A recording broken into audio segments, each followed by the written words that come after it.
प्यारा, झंडा ऊंचा रहे हमारा, जय विश्व तिरंगा प्यारा, झंडा ऊंचा रहे हमारा, बरसाने वाला, प्रेम सुधा बरसाने वाला, वीरों को हर्षाने वाला, मातृभूमि का तन मन सारा, झंडा ऊंचा रहे हमारा, विजयी विश्व तिरंगा प्यारा, झंडा ऊंचा रहे हमारा, जाने पाए चाहे जान गले ही जाए, विश्व विजय करके दिखलाए, तब हो प्रेरित हमारा, झंडा ऊंचा रहे हमारा, विजयी विश्व तिरंगा प्यारा,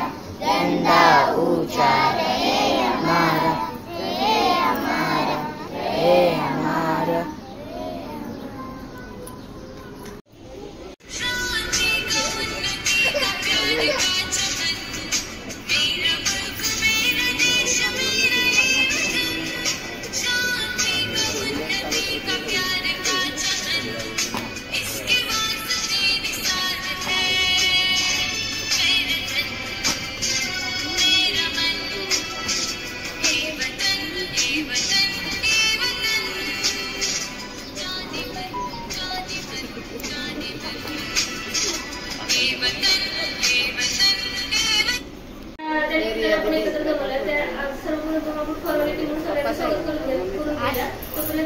मुलं येतील मग आपल्या कार्यक्रम चालू करूया. सगळ्यांच्या संमतीने मी सर्वांना विनंती करते प्रत्येकी आपण अध्यक्षपद स्वीकारावं. जेव्हा आपले जे त्यांनी आजच्या कार्यक्रमाचे अध्यक्षपद स्वीकारावं.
अशी नको असते.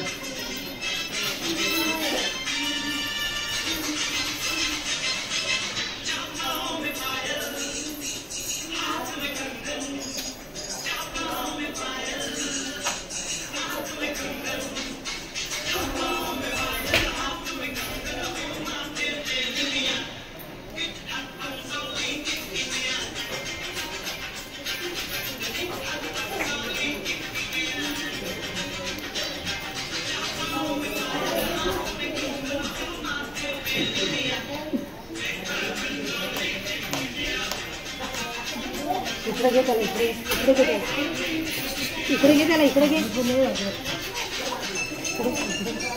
सगळं डोकं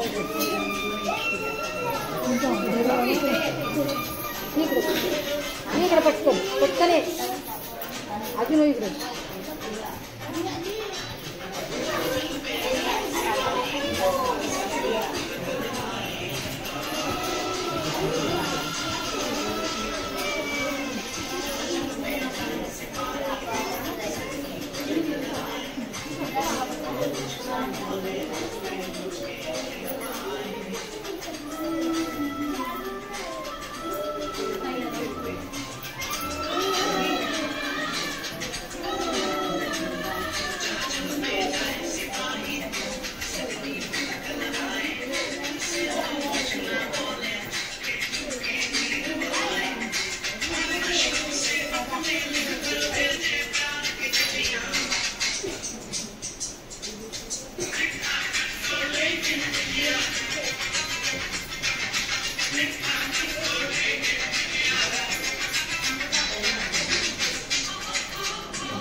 छत्रपती शिवाजी महाराज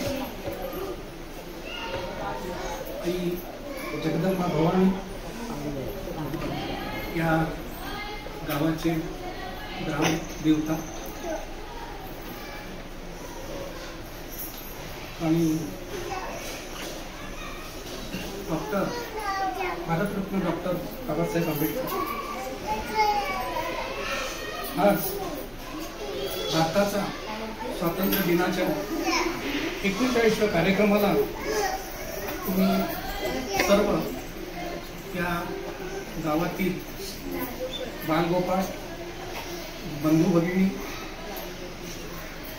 ग्रामपंचायत कर्मचारी वृंद सदस्य ग्रामपंचायत आरोग्य सेवक लेखणी या शाळेच्या मुख्याध्यापका विशेष करून आपल्या बचत गटाच्या सदस्य आणि उमेदच्या कार्यकर्त्या त्या शाळेच्या मुख्याध्यापिका ज्या सतत हाताच्या बोटावर मोजण्याच्या होईना ज्या विद्यार्थ्यांना विद्यार्जन करतात तसेच या अंगणवाडीच्या सेविका शिक्षिका चुकून जर एखाद्या भजनीचं अथवा कार्यकर्त्याचं नाव राहिलं असेल तर मी व्यक्त करतो. आपण भारतीय 15 ऑगस्ट आणि 26 जानेवारी असे 2 राष्ट्रीय सण वर्षातून 2 वेळा साजरे करतो.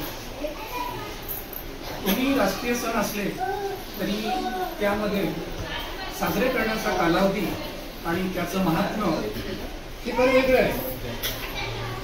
15 ऑगस्ट हा आपला स्वातंत्र्य दिन आहे जो आज आपण साजरा करतोय आणि आपल्याला स्वातंत्र्य मिळून 78 वर्ष झालेली आहे. आणि हा 15 ऑगस्ट हा आपल्या भारताचे जे विद्यमान पंतप्रधान असतात आज माननीय नरेंद्रजी मोदी यांच्या हस्ते जो 15 ऑगस्ट 1947 रोजी जिथे 4 वेळ खाली घेऊन आपला तिरंगा झेंडा वर फडफडला अशा लाल किल्ल्यावर त्यांच्या हस्ते आज हा फडकवला जात आहे. त्यानंतर आपल्याला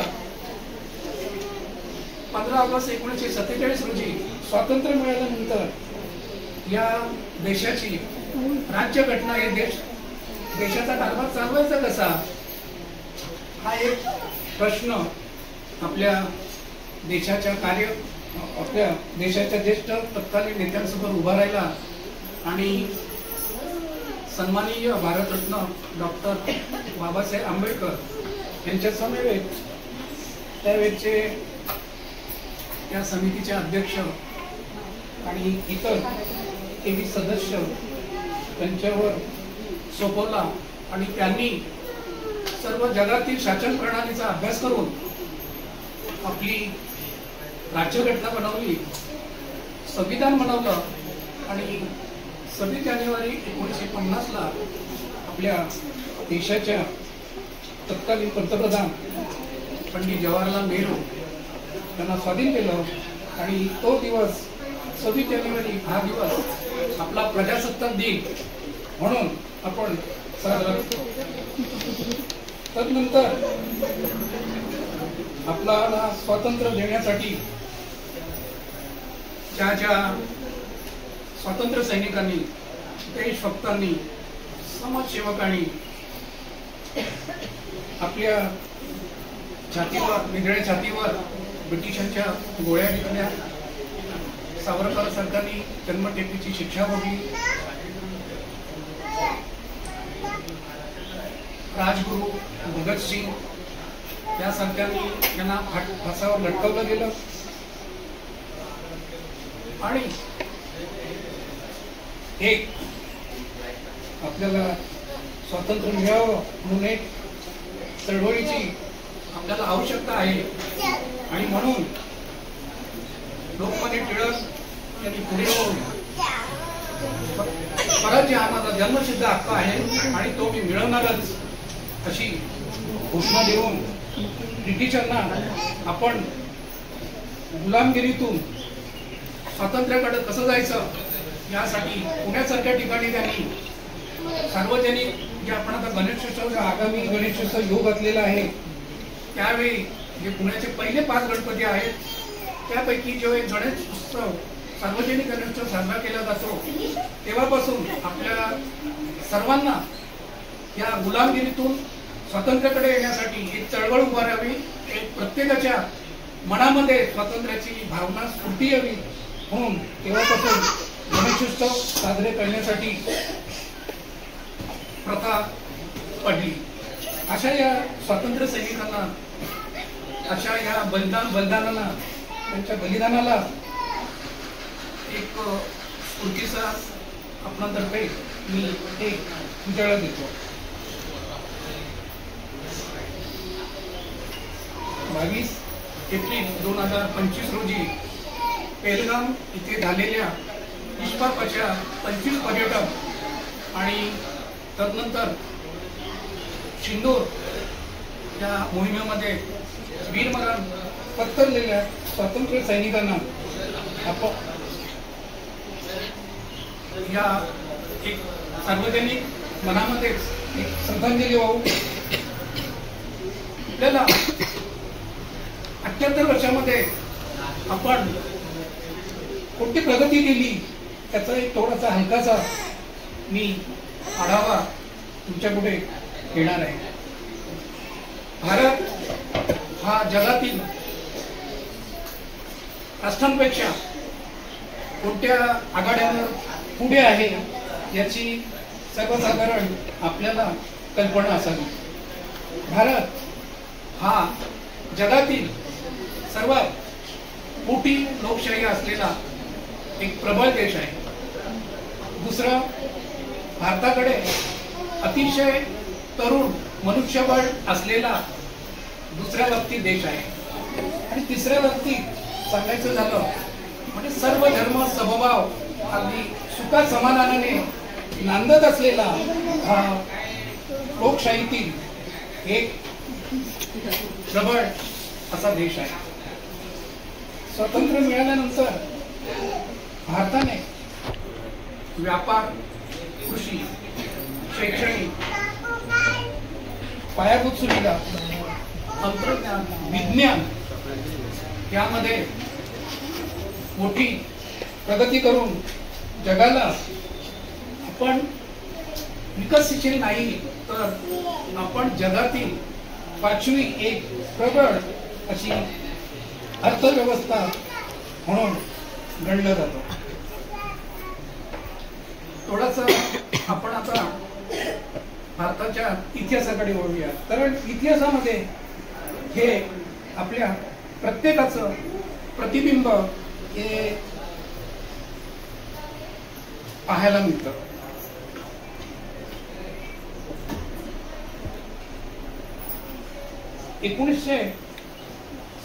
आपला 1626 रोजी एक पाश्चिमात्य देशातला युरोपातील एक व्यापारी वास्को दी गामा हा अलीकडच्या बंदरामध्ये तत्कालीन हिंदुस्थानामध्ये उतरला. त्यांनी पाय रोवलं आणि त्यांनी संपूर्ण युरोप राष्ट्रामध्ये आपल्या सुजलाम सुफलाम अशा आपल्या राष्ट्राची तिथे अफवा पसरवली. तत्कालीन आपला हिंदुस्थान खरोखर सुजलाम आणि सुफलाम होता. काही वाडवडे सांगतात की त्यावेळेला काठीच्या खालच्या बाजूला सोनं घालून सुद्धा फिरत होतं तरी त्यांना कोणत्या प्रकारचं भय नव्हता. आणि ते खरं आहे. वास्को गामा आल्यानंतर युरोपातील डच, फ्रेंच, इंग्रज आणि पोर्तुगीज अशा वसाहती आपल्या हिंदुस्थानाकडे मसाल्याच्या पदार्थांचा व्यापार करण्यासाठी वळल्या. पण हळूहळू तर म्हणतो ना आपण की भटाला दिली ओसरी आणि हातपाय पसरी.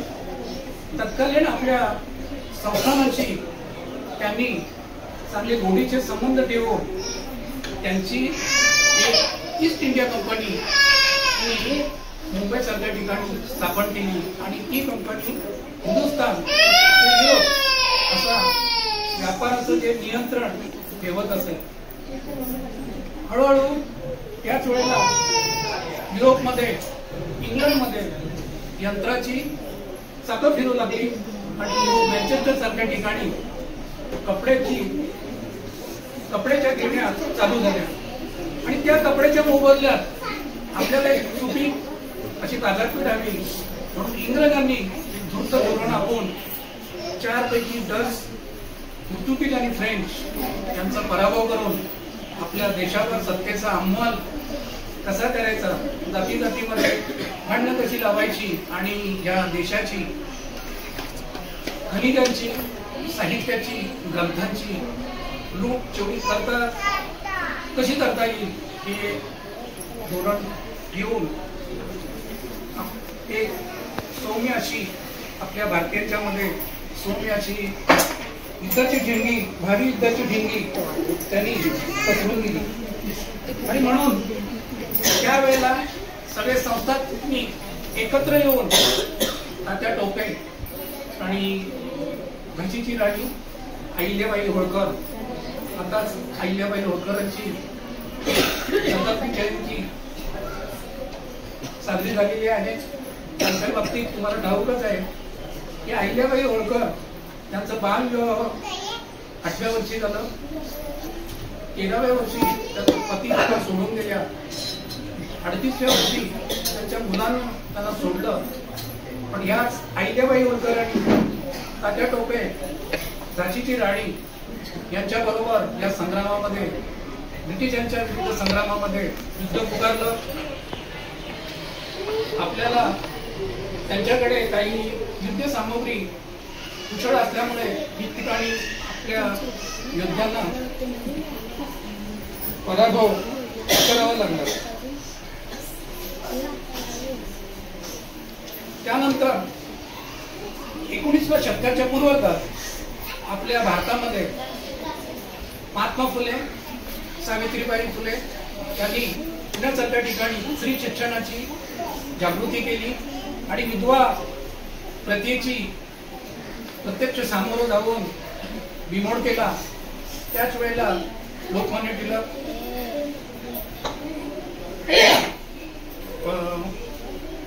आगरकर, सावरकर यांनी पाक्षिक, साप्ताहिक या लेखांद्वारे जनजागृती केली.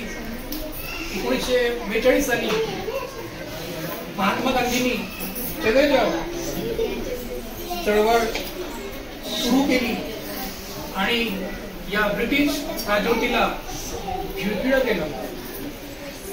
त्यानंतर 1947 ला आपला भारत देश ज्या वेळेला स्वतंत्र झाला, 15 ऑगस्ट 19 झाला, पण स्वातंत्र्य बरोबरच काही आपल्या हिंदुस्थानमध्ये रक्तपात झाला.